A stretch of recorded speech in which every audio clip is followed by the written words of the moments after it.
Hey,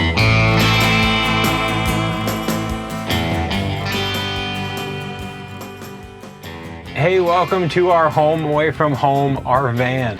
This is the action-packed summary of how and why we tallied nearly 9,000 miles on our van over the course of just 2 months. Driving from Denver to Montana, south through Idaho and on into Utah, then to western Colorado, up to the Pacific Northwest to Seattle, and down to San Francisco with a fast trip clear across the country to Vermont. Here is how it all went down. So it all starts with a flight. Our family of 4, plus what felt like a dozen suitcases, hit the Burlington, Vermont airport. A reminder, we have a 3-year-old daughter, Hazel, and a 1-year-old son, Hayden, so there's requisite time spent in various playrooms and playgrounds, including here at the airport. Up, and away! We were on a rare direct flight from Vermont to Colorado, whereupon we happily reunited with our van. And, naturally, our bikes. We stayed with family in Boulder for just a few days and were quickly headed out onto rides. First east to the flatlands before going into Boulder's famous canyons and up into the high country. The Gold Hill store is a nearly mandatory stop. If you know, you know. Next, we packed up our things once again. Cheers. No, Hayden doesn't travel in this part of the van when we're moving, but his personal sleeping chicken coop is something that I am very proud to have fashioned. Onward. Well, sort of. We drive a lot, but stops to get out, jump around, stretch, and not feel all cooped up are a necessary part of the process. Man down. So day 1 on our move north, we got to Bozeman, Montana. Here in midsummer, it was a fun stop at the Glen Lake Park on the north side of town, so that the kids had somewhere to get out and play, while Laura and I traded off who was able to get out and ride. Laura's out first, and then a swaparoo before I got to get out and explore this beautiful part of the country. The next day we arrived to Whitefish for 3rd or maybe even 4th consecutive year. Whitefish is sweet and home to Laura's dear friend Just Sarah. We're there for the last best ride gravel race, and things kick off with a welcome party, which inevitably turns into a bit of a tearjerker because of the incredibly philanthropic work that they're doing to raise money for the Barbara Mansfield Champion Scholar Award. The next day is one for the expo and shakeout rides. We met up with Meg Fisher, signed some autographs. Apparently someone said something hysterical. And I'm not so sure you noticed this before, but Sam Boardman cut himself a Tiger King haircut for a charity as part of the scholarship fundraising. With a race on the horizon, I used the compressor in the back of the van for some quick tire swapping from slick to knobbier for this technical, supremely fun course. Untapped and bacon at the feed zone, yes please. And if you know the top of the mountain, you know it is an absolute bruiser.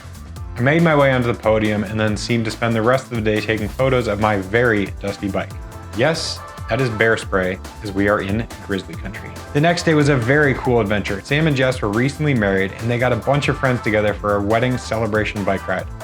Through hill and dale, through pucker brush and the Montana wild, token water refills in the stream, and the views were spectacular.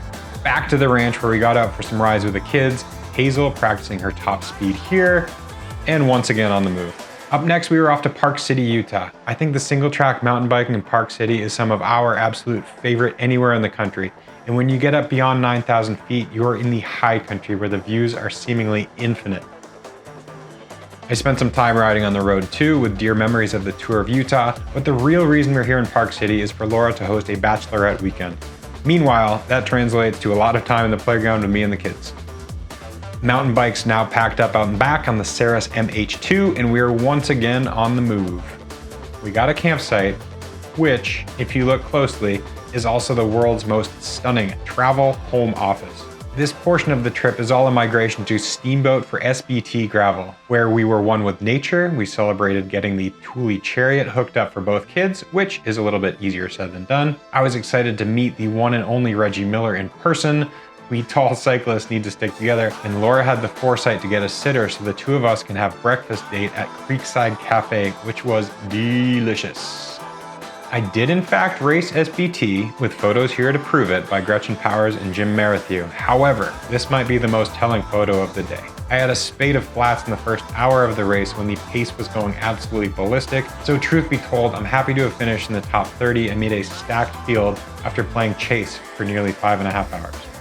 Once again, we're back in the van, and this time for a family sing-along. We're on our way to the southwest corner of Colorado, a week-long pure camping trip. Started things off going over the magnificent Kebler Pass that drops you down into Crested Butte. This bike-loving town is as great as it is tiny, so it's easy to commute up and down the main drag, especially with kids in tow.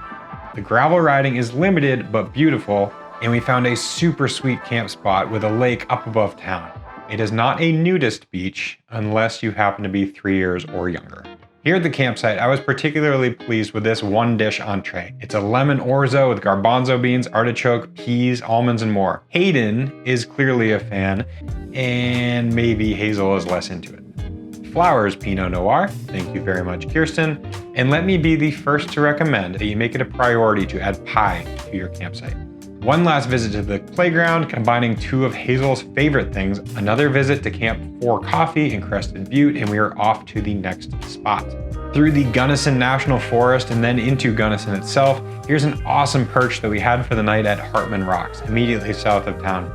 As you might have noticed, we make it a priority to swap bike rides with childcare with one another, so Laura's out for a morning mountain bike ride while we're here tinkering around the rocks, all with a super cool landscape. The real reason we stopped in Gunnison though was to catch up with mountain bike icon Dave Weens. He opened up his home for our family of vagrants while I hosted him on my podcast. From one mountain town to the next, we pointed the van to the end of the road in Telluride. The quantity of roads is limited, but seemingly every direction you go, you're headed up and you are awarded with amazing views. A good portion of these shots are the short and steep trip up Imogene Pass, which puts you out a tad bit above 13,000 feet. The only traffic either of us saw was four-wheelers and dirt bikes, who are so impressed with people riding up it that they're happy to say hello and take a photo. So when one parent is out riding, the other is of course taking care of things in town. The butcher and the baker was a daily stop for coffee and baked goods, and we took our loot and headed to the gondola up the mountain. Both kids were pretty darn mesmerized the whole trip, and maybe the best part of the Telluride gondola is that it is a free ride for all. Get off at the top for a stroll and selfie, and then either hike or ride down. Another incredible find in Telluride is the town library. It already came recommended to us by other parents. Our kids love books and love to read, which is a perk, but it's also basically an indoor children's museum. The bike path is a terrific way in and out of town, but truly we were stoked just to hang out at the free Cadiz Flats campground just a few miles out of town. From Telluride and then back to Utah for the Park City Point to Point. This is a 100-kilometer mountain bike race that snakes all across the legendary Park City single track. Laura was the big breadwinner of the weekend, taking home third in a hard-fought race, while I took home some photos and not much more. Now, I don't mean to continually blame flats, but I lost a good 10 minutes on the side of the trail. Bah humbug to that, but still an absolutely incredible race. Our next destination was Seattle, which is a 2-day drive. As I turn around in the van, I feel like I'm literally watching my kids grow up in front of me. Here towards the end of the first night, I snapped this photo, which might be the coolest phone picture I've ever taken. Here's a gem of a campsite in the town of La Grande, Oregon, where the sunsetting view is excellent, the gravel roads are quiet, and the world becomes our campground.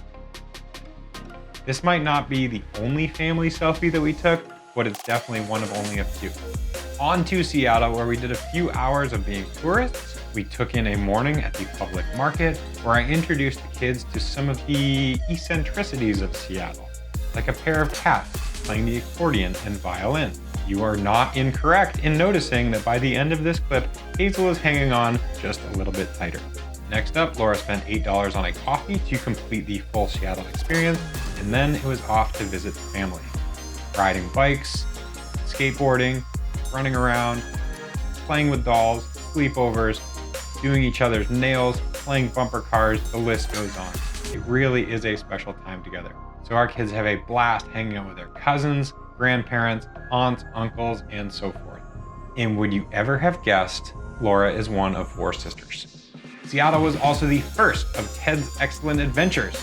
I met up with my tire sponsor, Jan Heine, just outside of Seattle, and the two of us rode 100 miles out to Packwood, Washington, smack in the Cascades. From there, we met up with this intrepid crew of folks who took a leap on these rides where we camped, cooked, slept out, hung out, but all in the name of a group bike packing experience.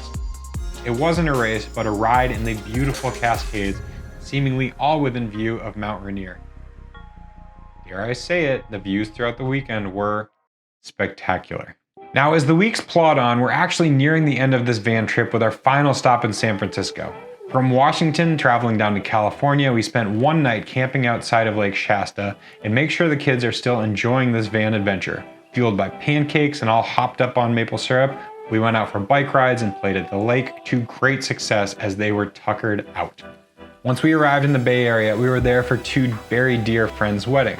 Would you have guessed it, there was a bike theme to it, so we kicked the weekend off with a dawn patrol ride up Mount Tam. A lively crew gathered quite early to beat the sunrise, which we didn't actually see rise because of the fog, but once the fog lifted, the mimosas were poured, the coffee was down, everybody had a great time. We cleaned up, and yes, that's our van as our uninvited number one in the background. Chris and Emily really looked great, and we were special enough to sit right next to the newlyweds. This trip does actually go full circle because Sam Boardman was there. He's still sporting that Tiger King haircut. We then hopped in the van, punched in Vermont as our destination, saw a mere 3,000 miles to go, and we started making our way clear across the country. Coincidentally, we were in fact rushing back because I had a deadline to get home and host a truncated third Ted's Excellent Adventure of the summer. As we rode with this merry band of misfits the 300-ish miles from the northern border to southern border of Vermont. So what does one learn when packing a family of 4 into a van and zipping all across the country? On this trip alone, we drove well over 8,000 miles, so we didn't learn it, but perhaps we were reminded that America is an absolutely enormous country. We took in beautiful views and breathtaking bike rides. We learned the simplicity of a one-pot meal and the efficiency of running, the importance of coffee to fuel a morning and spur you on throughout the day, and that America has some absolutely stunning national parks and campsites. We learned that this is either the really fast or maybe really slow way to tick off 17 states. That this time together as a family is a limited quantity, so it's something that we're lucky to have. We know will make stories that last a lifetime, and is something that we wouldn't change for anything. Thank you so much for watching. Until next time, please enjoy the ride.